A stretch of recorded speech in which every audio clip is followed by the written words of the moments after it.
अब उस खास चीज का इंतजार जो मेरी परी से बेहतर और कोई नहीं बना सकता।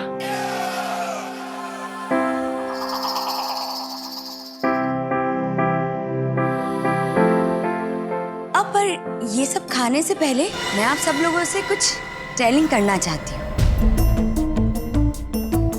कुछ ऐसी बात जो हम सबसे हाइडिंग किया गया है। रानी बिटिया, क्या कहना चाह रही हैं आप? देखिए हलवा ठंडा हो रहा है और आप हैं कि पहेलियां बुझा रही हैं। जल्दी बोलिए, कौन क्या छुपा रहा है आपसे? कबीर और अदिति का सच।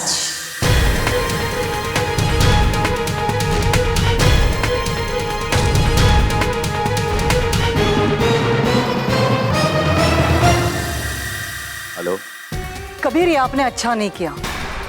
क्या हुआ ईजा? क्या हुआ? आप मुझसे पूछ भी कैसे सकते हैं कि क्या हुआ? आपसे उम्मीद नहीं थी मुझे। आपने दिल दुखाया है मेरा, विश्वासघात किया है। आप अभी यहाँ चले आइए और मुझे ही नहीं सबको बताइए कि आपने क्यों किया ऐसे। समझे आप? तुरंत।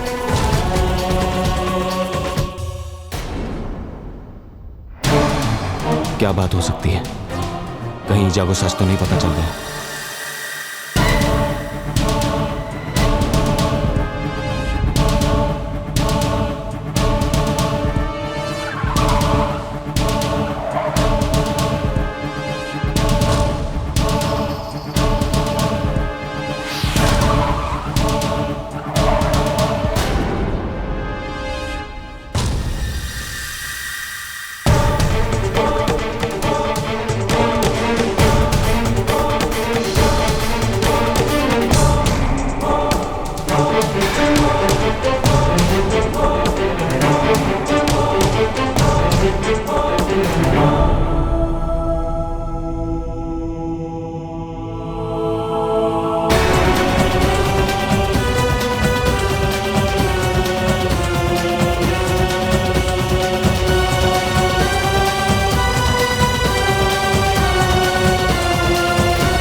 क्या हुआ ईजा?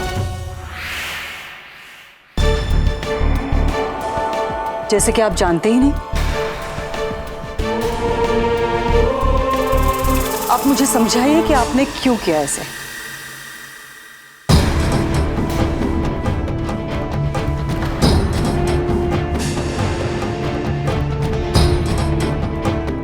ईजा, मेरे लिए समझाना बहुत ही मुश्किल होगा, लेकिन मेरा इरादा किसी को तकलीफ पहुंचाने का नहीं था।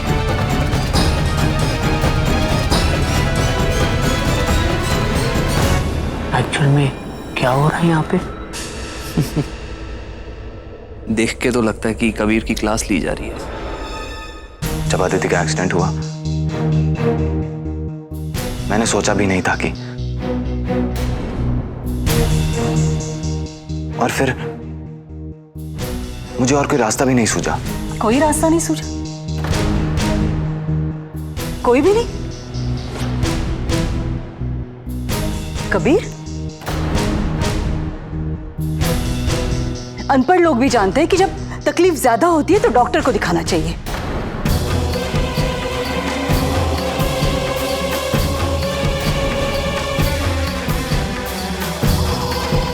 आप तो इतने पढ़े लिखे हैं, फिर भी मुझे समझ में नहीं आता।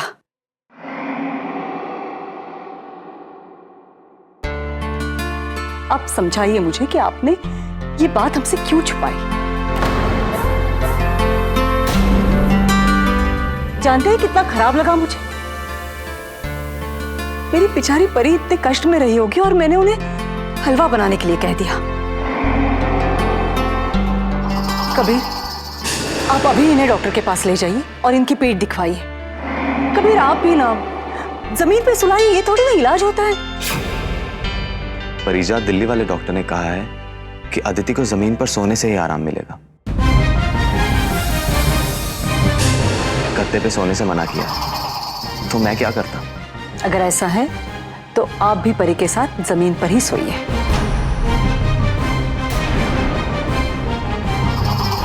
शायद तभी आप उनका इलाज कराने में दिलचस्पी लेंगे, समझे आप?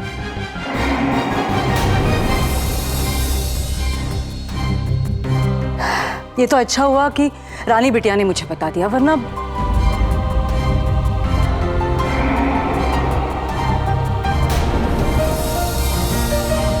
दिल छोटा ना करो भांजे, तुम्हारी मनोरंजन का पूरा इंतजाम किया है मैंने।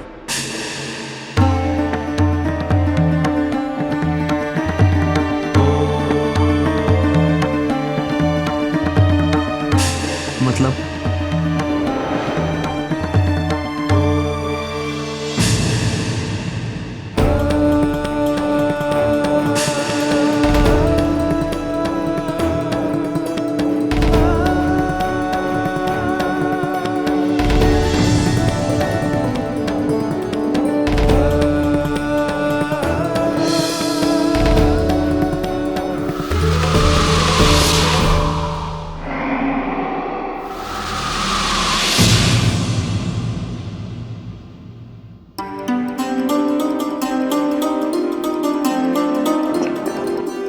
प्रणाम।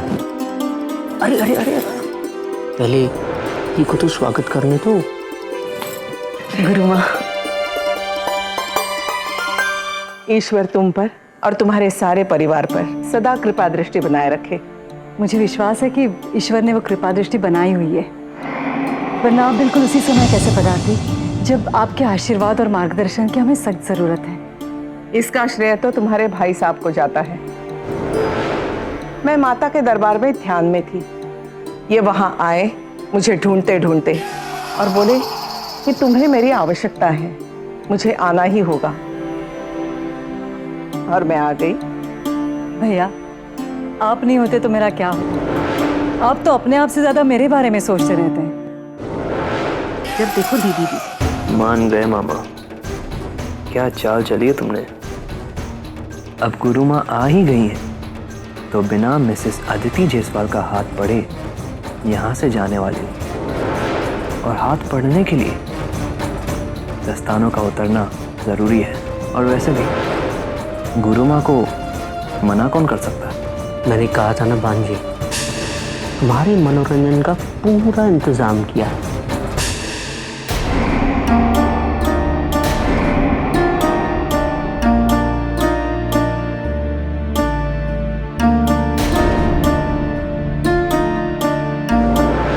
जीते रहो। आइए गुरु माँ।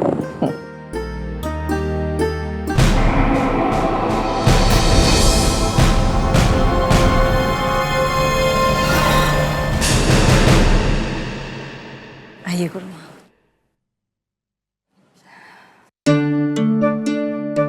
हम सबको आशीर्वाद दीजिए गुरु माँ।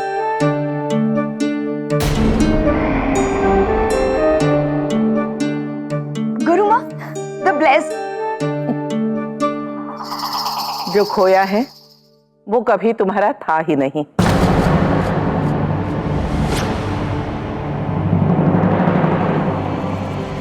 जो तुम्हारा अपना है उसे कोई छीन नहीं सकता। याद रखो, आजीवन सुखी रहोगी।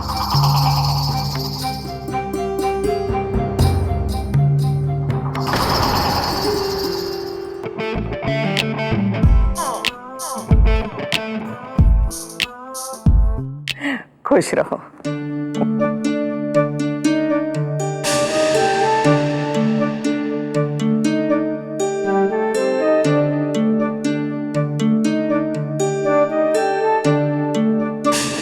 बड़ों का आदर करने से अच्छे कर्मों के द्वार खुलते हैं।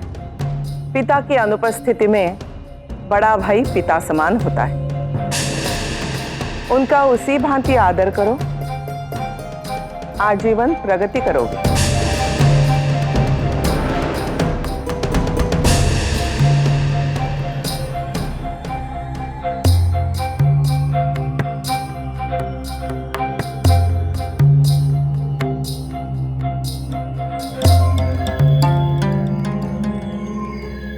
याद रखो, ये तुम्हारे पिछले कई जन्मों के पुण्यों का फल है। ये माता रानी का आशीर्वाद बनके तुम्हारे जीवन में आई। इसका अनादर मत करना। इसको खुश रखोगे, माता रानी तुम्हें भी खुश रखेगी।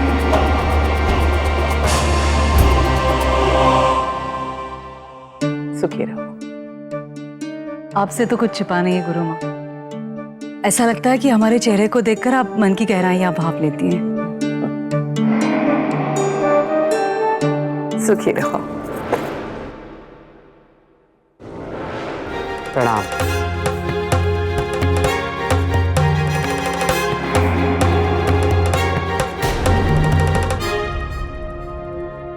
गुरुमा, बिटिया का हाथ देकर बताइए, कहीं कोई और संकट तो नहीं टूटने वाला हो।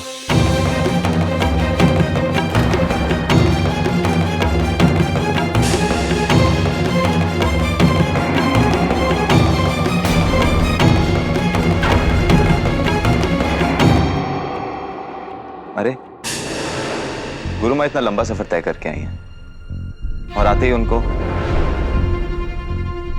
आप आराम करिए गुरु माँ, ये सब तो कल भी हो सकता है। कल करे सो आज, आज करे सो अब।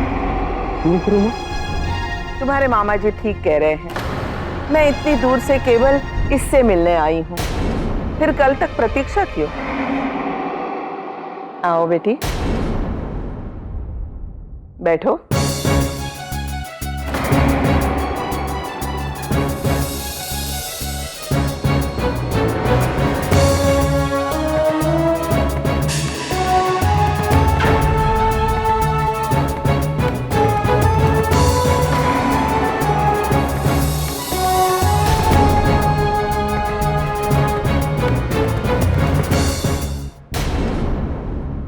कबीर बेटा,